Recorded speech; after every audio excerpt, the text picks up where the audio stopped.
Conservative, constitutional. It's the Andrew Cooperrider Show, keeping you informed on what's going on right here in Kentucky.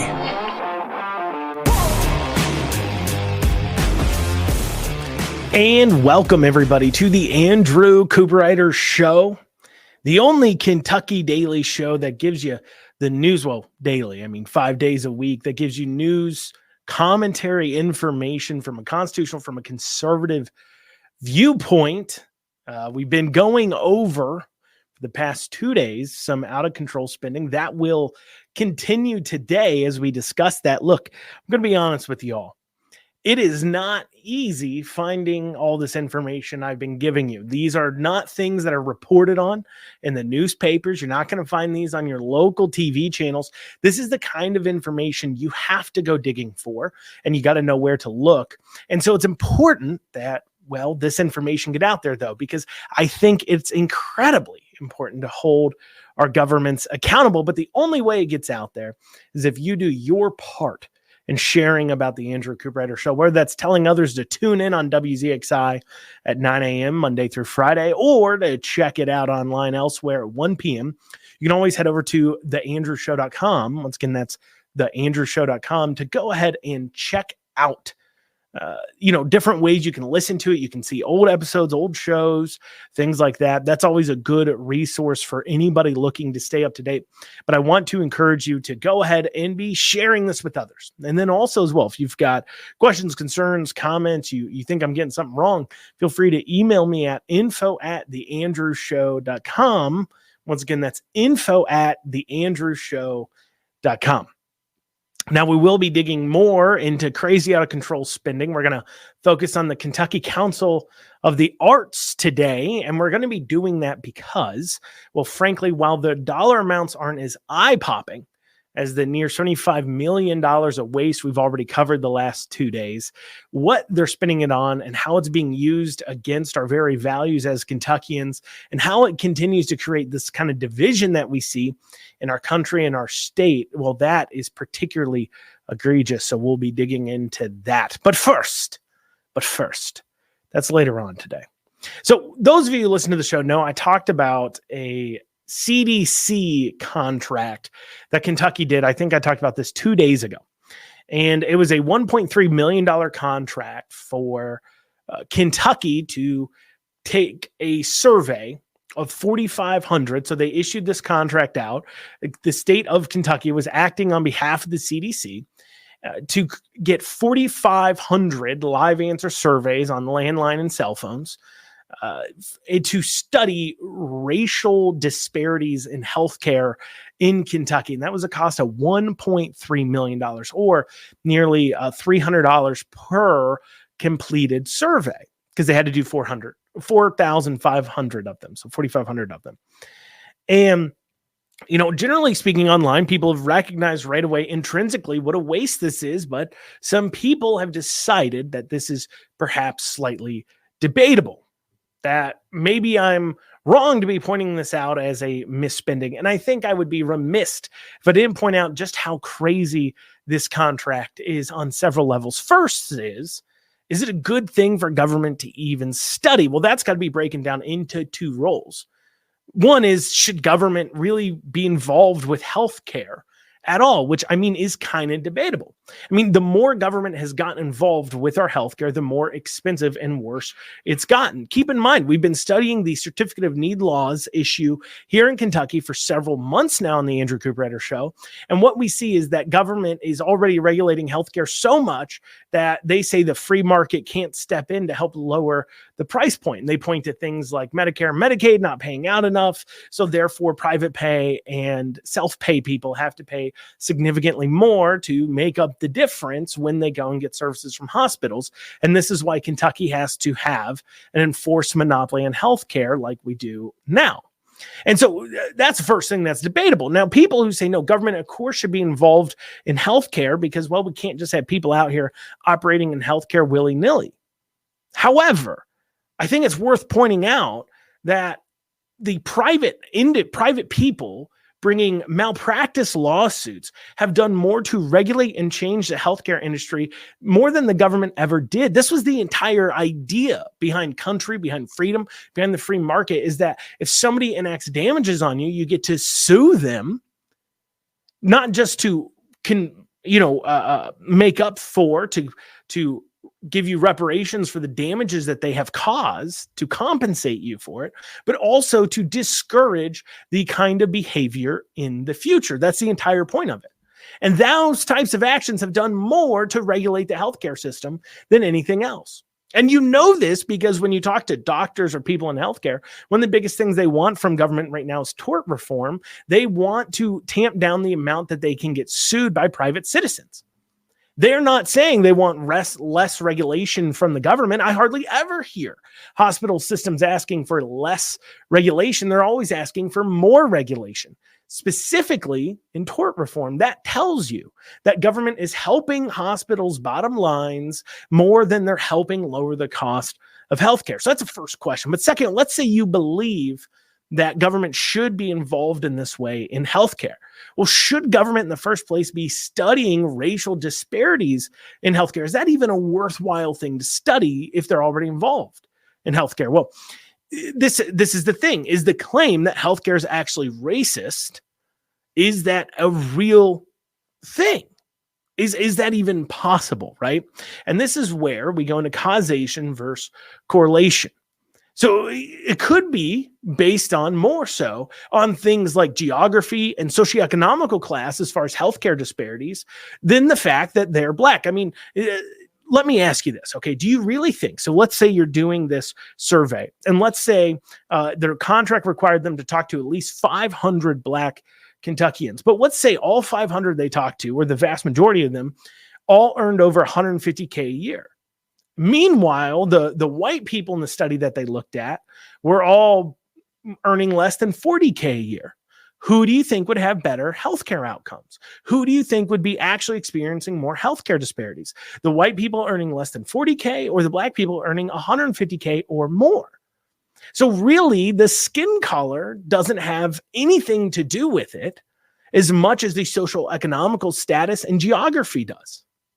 And healthcare, and that deals with individual circumstances. And if there's any place where we should be looking at people on their individual basis, it's healthcare, because there is more that you individually can do to affect your healthcare than anything else. You can make healthy decisions, exercise, eat healthy, do those types of things, not smoke, right? Those types of decisions affect your healthcare more than being Black or white ever will. But yet our government is spending millions of dollars on this, 1.3 million just here in Kentucky.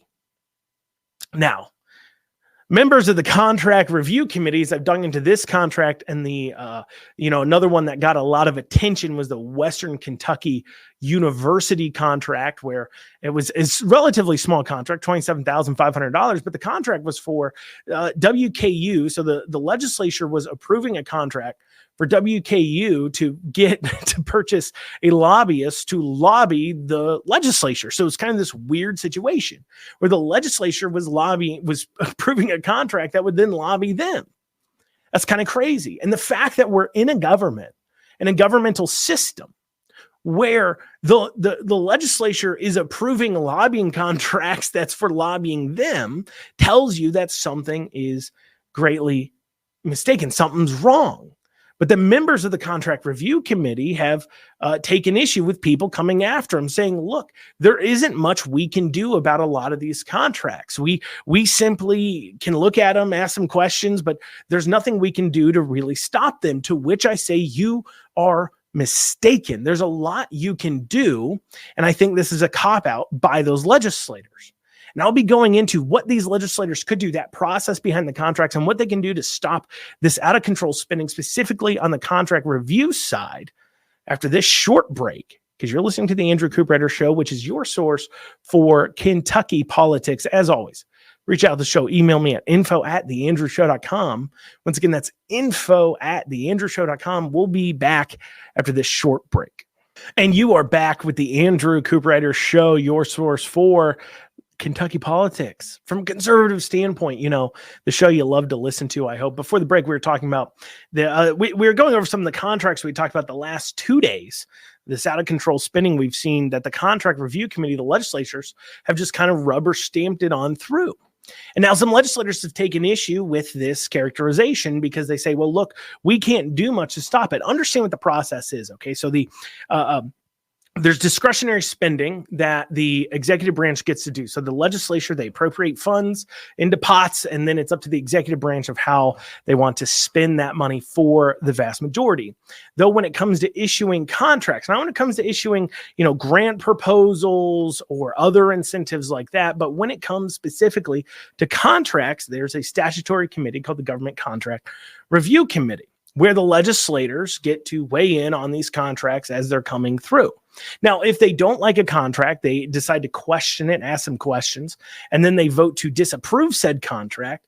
It is true that they can be easily vetoed by a member of the executive branch. Sometimes it's the governor, sometimes it's the finance cabinet, sometimes if it deals with the universities themselves can go ahead and spend the money anyways. And so for this reason, the legislators say, look, there's nothing we can do. There's no reason for us to even question the contracts, to which I say bullhickey. I say you're being lazy because there's a lot you can do. First, you can pass some bills, right? If you really, if you're somebody who's taking issue with this, like the chair of the committee, Senator Meredith, if you're taking issues with being called out on this, well, why don't you sponsor and get on board with a bill to ban taxpayer-funded lobbying? Why don't you ban taxpayer-funded lobbying by these universities? Why don't you get on board with that? But of course, you haven't. But there's something else you could do. Why is it falling to a common citizen, Andrew Cooperrider, to be the one alerting the public to these contracts? If you really take issue with the contract, legislators, why don't you alert the public about it? Why aren't you posting on your socials about it? Why do they have to find out from Andrew Cooperrider about it? You're not limited to just voting on bills and proposals. You can also alert the public when something of big concern is coming across the desk. Representative Savannah Maddox does this well. Representative Proctor, Representative Doan, right? When they see Senator Southworth, when they see a bill coming through that they have issues with, they alert others in the community. They alert activists. They make posts on social media. They sometimes send texts to people like me saying, hey, this is going on. We need people to be aware of this. But that's not what people like some of these people on the contract review committee are doing. So when they say, what do you want me to do about it? Well, you can at least open your mouth and say something. That's a small thing you could do, but you don't do it. Why? Because you don't actually care. You're only caring after the fact. You only care because now you're coming under heat from people like me and others for your failure to act, your failure to alert, your failure to do anything. They're saying you have control over the purse strings, legislature. Why aren't you passing bills while you are in session to put a stop to this? And why are you not alerting citizens to what's going on, but instead you're sitting on your hands, or worse, throwing them up in the air saying, I can't do anything about this? It gives you something to think about, doesn't it? They're really so against it that they can't actually take a stand on it. But as I promised, we'd be continuing our discussion on out of control spending, continuing on with the Festivus for the rest of us. We're leaving aside contracts for today. So these are things that the legislature doesn't review. So we're going to be talking about the Kentucky Council on the Arts. Now, the legislature obviously appropriates funds for the Kentucky Council on the Arts for them then to spend with relatively little oversight. They get asked questions when they're in session, but there are things they can do to prevent some of these things. And I'll be going into what they can do afterwards. But first, I want to tell you about the problem is, right? So this Kentucky Council on the Arts, they hand out grants. And what they've been doing is they're handing out grants to places that absolutely are fighting against our values. If there's a group out there that's in the arts that's doing something that I disagree with, well, if they're privately funded, I'm not saying I want my government to get involved in stopping them, but I tell you this much.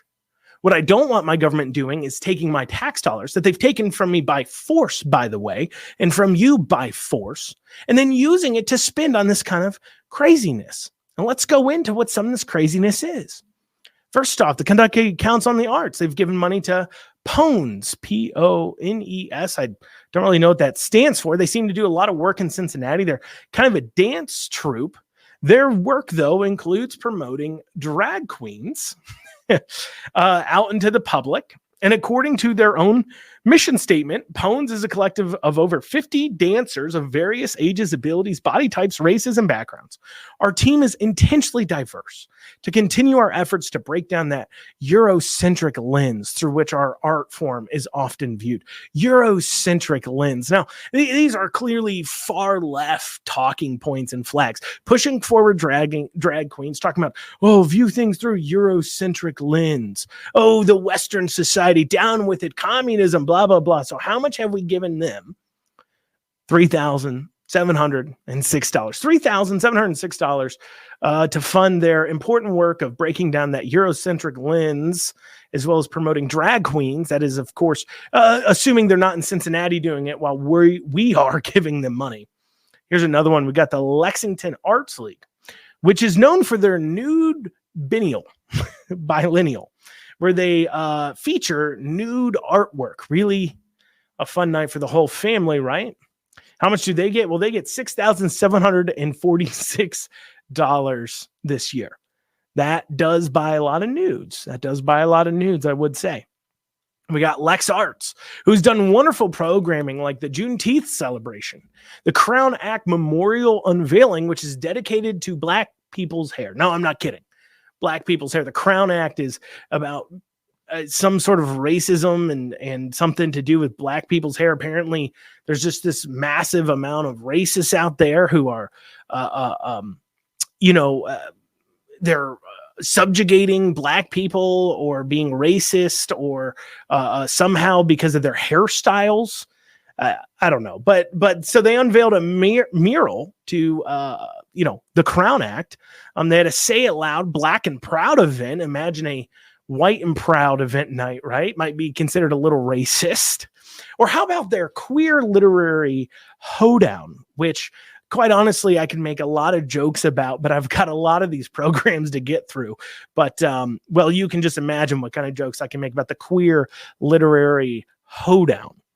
So how much do they get? Well, they got $23,790 this year. You got the Pine Mountain Settlement School. You may remember Pine Mountain Settlement School as the place where they hosted the Waymakers Coalition, who came into the place and then proceeded to desecrate over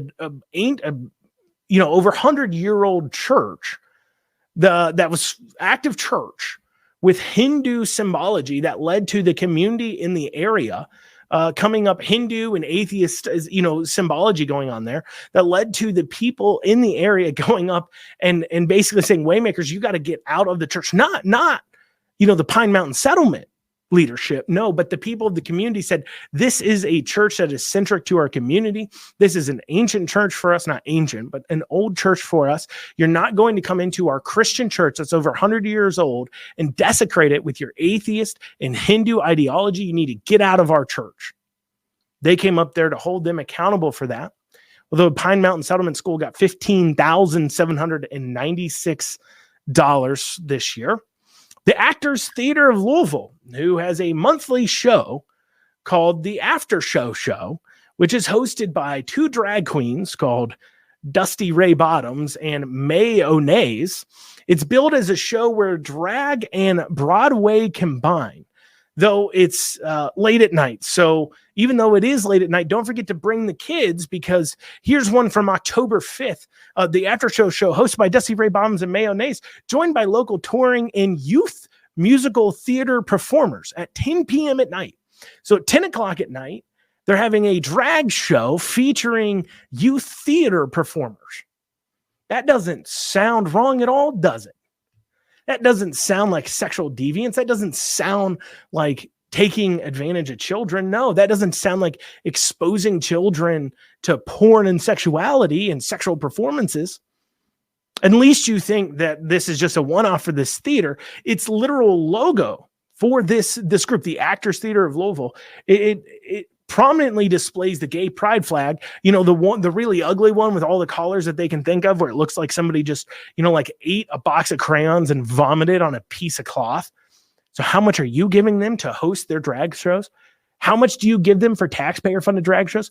$46,648 a year, just a small sum. As people enjoy watching sexualized performances on your dime. Once again, our legislators could do something about this. This isn't just on Beshear. While Beshear's administration has some control over the Kentucky Council on the Arts, the legislature can step in to handle this. But they're not.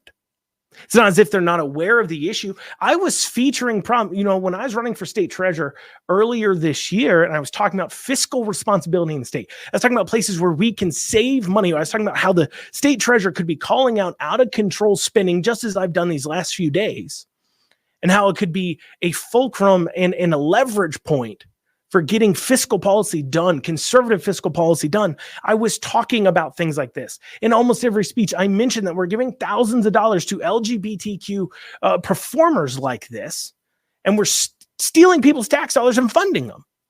And many legislators were at all of these events. But yet, I haven't seen anybody talking about banning kind of funding.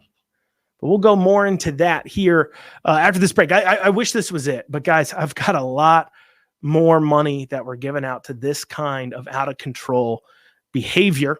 I'll be going out after this short break. You're listening to the Andrew Cooperrider Show, your source for Kentucky politics. Remember, I know you guys get tired of hearing it, but reach out to the show by emailing info@theandrewshow.com and make sure you are sharing this with others. And you are back with the Andrew Cooperrider Show. For the break, we were going over the tens of thousands of dollars that the Kentucky Council on the Arts is spending of your tax dollars in order to fund the far left agenda in Kentucky. We started off, we were talking about the Actors Theater of Louisville, having all kinds of drag shows and gay stuff going on there, and queer LGBTQ stuff that you're giving them $46,648 for. We also have $13,958 going to the Asia Institute, which, I mean, come on.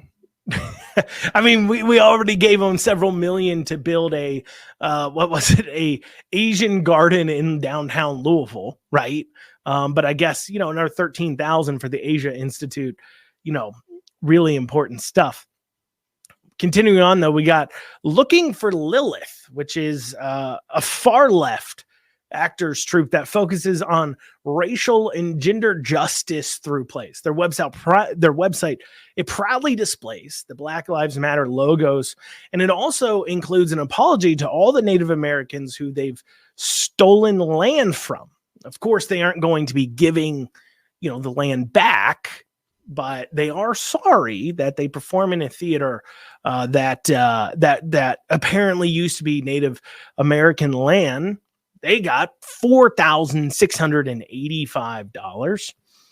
You have Pandora Productions, which, according to their website says for more than 25 years, Pandora Productions has been the only theater company in the Louisville metro area and most of Kentucky exclusively dedicated and most trusted to tell the stories of the LGBTQ plus community. So it's an LGBTQ plus theater troupe that is specifically focuses on that.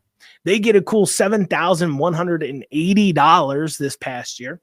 On their website, they also have a statement about stolen Indian lands and how they're sorry about performing on it. But I mean, once again, they're not going to give their theater to the Indians because, pushing sexual deviancy on the public in Kentucky on taxpayer dime and pushing mental confusion onto small children. Well, that's more important than giving the theater back to the Indians, but they do acknowledge it at least. And then we have Voices of Kentuckiana, which is an LGBTQ choir that gets $3,310 a year. Then we also have Appal Shop, APPAL Shop,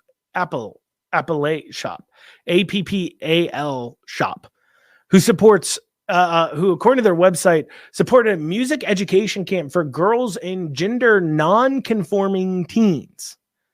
It's according to their website.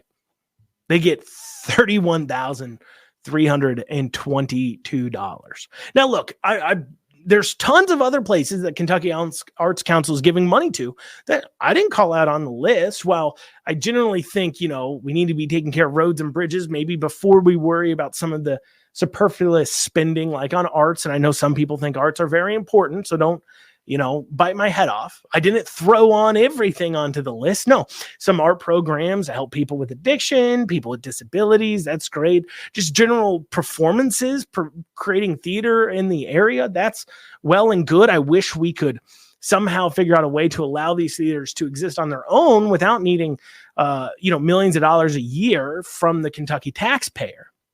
But what I detailed here is $157,141 that is from the Kentucky Arts Council that is going towards obviously funding far left social engineering agenda.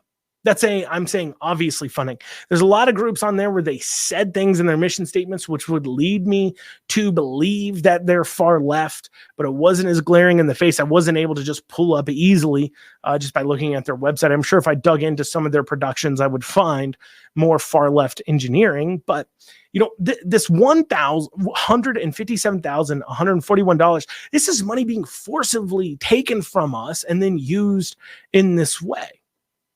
Now, recently we see people calling for, hey, we all need to get along. Why can't we get along? What's wrong with us? Well, I tell you why we can't get along. And this is where it crosses the line. And this is where this calls for unity or love everyone or let's all get along from the far left is absolutely full of just bullhickey. I'm using that word twice now today. It's absolutely ridiculous because you don't want us all to get along. Not only does the LGBTQ community not just demand that you quote unquote tolerate them. And to me, tolerance means that if you're not affecting other people and I can disagree with your lifestyle choices, but that doesn't mean I necessarily want my government to come down, grab you and lock you up.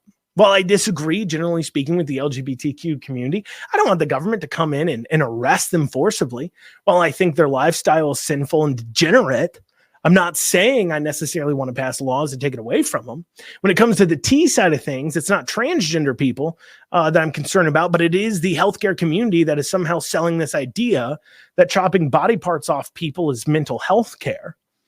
That life-altering and permanent surgeries and chemical castration is healthcare, adult or child. I do have a problem with that idea because I think that's creating a whole lot of medical malpractice, which is as long as the government okays it, it leaves it to where people can't easily sue. If government got out of healthcare, as I was talking about earlier, the victims of this medical malpractice that we're seeing on large scales could sue on it. But because the government says, oh, this is the right thing to do, it takes away their ability to sue after the fact. It gives them less of a leg to stand on. But it's not just tolerate them. They need you to buy into their lie. When you've got a transgender person that sits there and says, oh, my pronouns are she, her, and it's obviously a dude, they want you to believe. They say, no, I am a woman. Well, no, you're not. And when that is different than tolerance, you want me to buy into your lie. It would be like a person with anorexia saying they're fat and us all saying, well, we got to go along with it. Or a person with schizophrenia, multiple personality disorder, and us just sitting there tolerating all these multiple personalities without saying, hey, no, this person's crazy. It's the same thing, but yet they demand that. But it's not just that they're demanding that too. So it's not just that they want no laws to lock them up for their lifestyle. No, they want laws passed that, one, protect their lifestyle. They want laws that make it to where you can't have your own private thoughts about it. You have a private business. Well, you can't have your own thoughts about it. We saw this with the cake maker and other cases where if you've got a private business and you say, look, I'm not trying to get my government to arrest you, but I'm not going to celebrate your lifestyle with you. They want you locked up, thrown in jail for that. Well, that's not getting along. That's forcing your viewpoint on somebody. I'm not trying to use government to force my viewpoint on you. I'm just saying, hey, let's leave each other alone in the sense of you do you, I do me, but stop trying to force you onto me. But when you're demanding I buy into that lie, well, that's division. And then to take that a step further, what we see here in Kentucky with the Kentucky Arts Council is they're not just saying, no, I need you to buy into the lie. Now they say, I want you to fund our advocacy. I want you to fund our push to make more people like us so we can feel normal and we don't feel apart. I want you to fund our sexual degeneracy. I want you to fund men cross-dressing as women in front of children because they get their rocks off from it because they enjoy it. I want you to fund small kids putting dollar bills into drag performers' thongs, something that really has happened here in Kentucky. I want your tax dollars to fund that. That's farther than even saying, I start off by saying, I don't want my government to attack you. They're literally using government, the force of government, to make you continue to fund their pushes. And then they wonder why we all can't get along. You're trying to steal money out of our pockets. That's why we can't get along.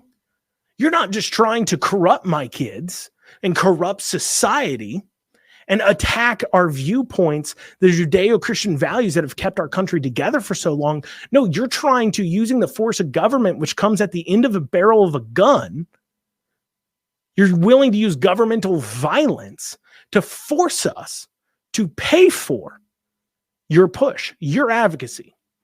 Use our tax dollars for it. That's a real problem. And that's when things get really abrasive. That's when we start going at it. That's where we can't get along anymore. That's where we do have to start warring it out, quote unquote, not physically with weapons, but warring it out in courtrooms and in legislatures because you won't leave us alone. Coming up on a break after this, we've got a few other stories to cover. You're listening to the Andrew Cooperrider Show, your source for Kentucky politics. We'll be back after this short break. And you are back for this final segment of the Andrew Cooperrider Show on this wonderful, wonderful Friday, December 29th. Well, for the break and through the show, we kind of been talking about some of the far left craziness spending that's going on, them taking our money from us by force and using it for their social engineering projects. And the net result of that has been two stories that happened kind of over the Christmas break here.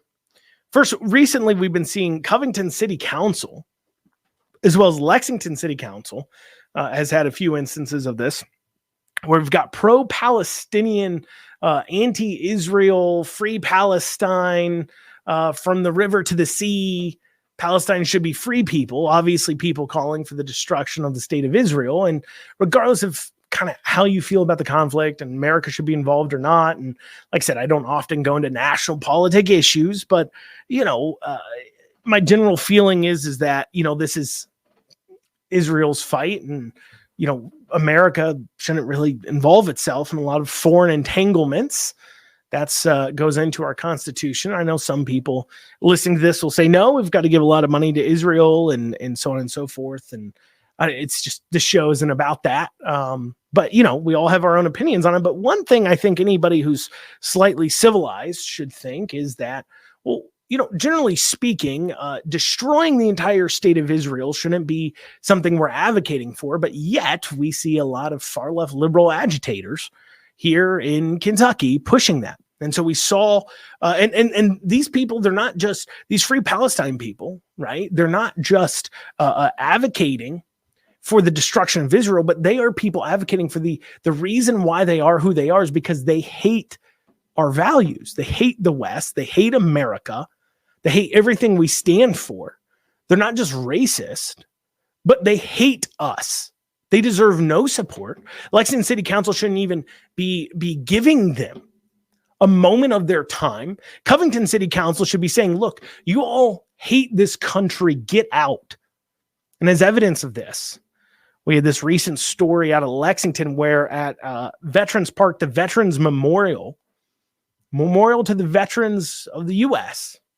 fighting in World War II and I and elsewhere, was vandalized over Christmas with Free Palestine spray paint. They vandalized a memorial to the veterans of America, the people who have fought and died to protect our freedoms and our way of life here in the USA, and they vandalize it. They hate it. And yet our tax dollars go forward to fund these people. I talked about a few groups early on that talk about, viewing things through a Eurocentric lens, meaning the West lens, meaning people who have those Judeo-Christian values that come from that America was built on. right? People apologizing for performing on Indian land because they have shame that America even exists. And those people are getting our tax dollars. And those are the same people that create the environment and thought processes that lead to people desecrating memorials to those who have fought and died for our country. This is the real world effect of that $157,000 that I talked about.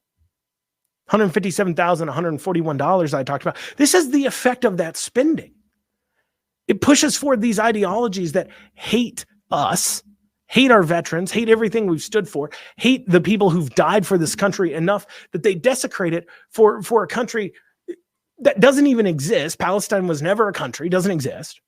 A country that chances are with their values, if it did exist, they'd show up to and they'd kill them in a heartbeat because they don't agree with them. And yet, that's what we have going on. Absolutely out of control. We have another piece of interesting news story here. So as you know, and some of you know that the show kind of has followed this, that Daniel Cameron had the Opioid Abatement Advisory Committee. And what this was is there was a massive settlement with opioid drug pushers.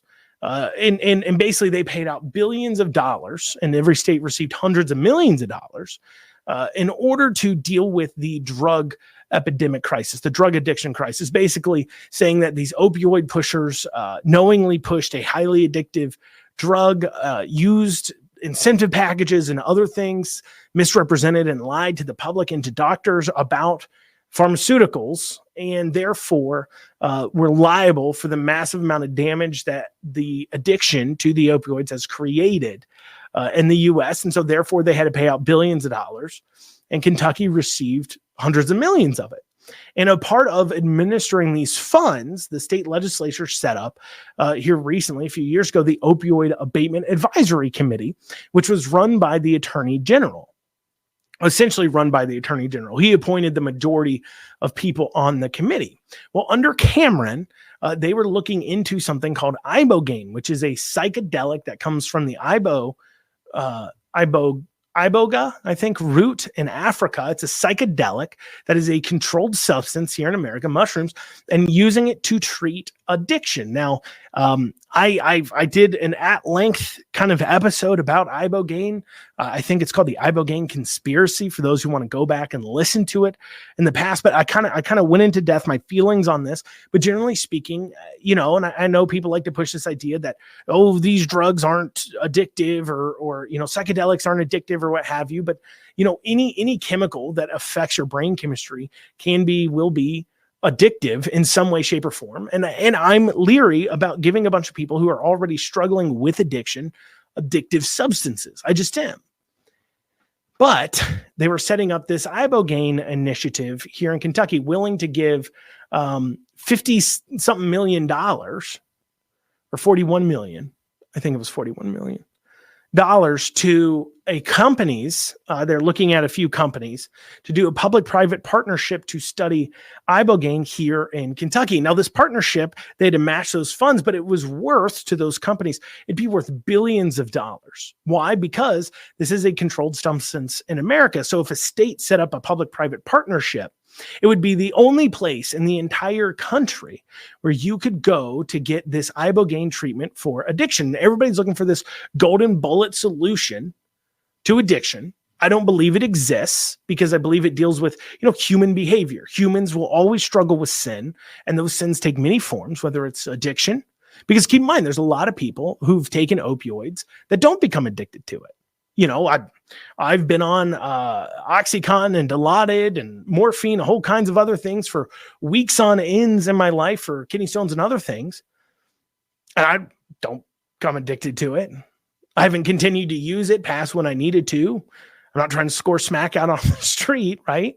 So there are plenty of people that use opioids that end up having the self-control to not become addicted to it. And I know there's people out there that run into those issues that don't, just like there's with alcohol. There are people who can drink and not become addicted to drinking. And then there are people who become alcoholics. That's just it.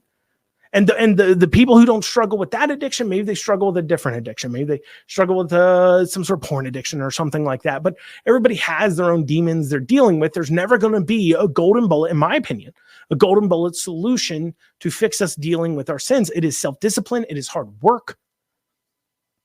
And you will stumble, you will fall occasionally, but it's just something we had to deal with. It's part of the human condition. I believe it's because we live in a fallen world, but that's because I'm a Christian, right? But regardless, there were some questions about this ibogaine initiative because a big donor of Cameron's stood to gain potentially billions of dollars, if not hundreds of millions, tens of millions, hundreds of millions, if not billions of dollars, because they had massive investments into these ibogaine companies. And it just so happened that at the same time they're giving money to Cameron, being Cameron's largest single donor into a PAX, was at the same time he's pushing this ibogaine. Well, under Russell Coleman, he's appointed a new head of the Opioid Abatement Advisory Committee, the new AG. It's Chris Evans, formerly with the DEA. And reportedly, I'm told that he is not interested in pursuing this ibogaine initiative and will be shutting down that. It didn't come to a full vote yet, but I'm told that Chris Evans will be stepping in to shut down this idea of treating, people suffering from addiction with psychedelics and other types of drugs like that. Whether you agree or disagree with it, it is, of course, interesting just because of that tie that Cameron had to people who had a lot of investments in it. There was a few in-depth articles kind of wrote about this, a few things to look at there if you want to dig into that more. But it is interesting to hear that, Russell Coleman has appointed Chris Evans to take over. And like I said, reportedly, he's killing the ibogaine initiative here in Kentucky. Very interesting, to say the least. I'll keep you abreast if that develops in any other way. Well, y'all, that's what we got time for today and this week on the Andrew Cooper Show. I hope you'll be back with us Monday at 9 a.m. on WZXI, 1 o'clock everywhere else. I know it's the new year, but I'll still be doing a show. So we'll see you all then. Have a great rest of your day and have an amazing weekend.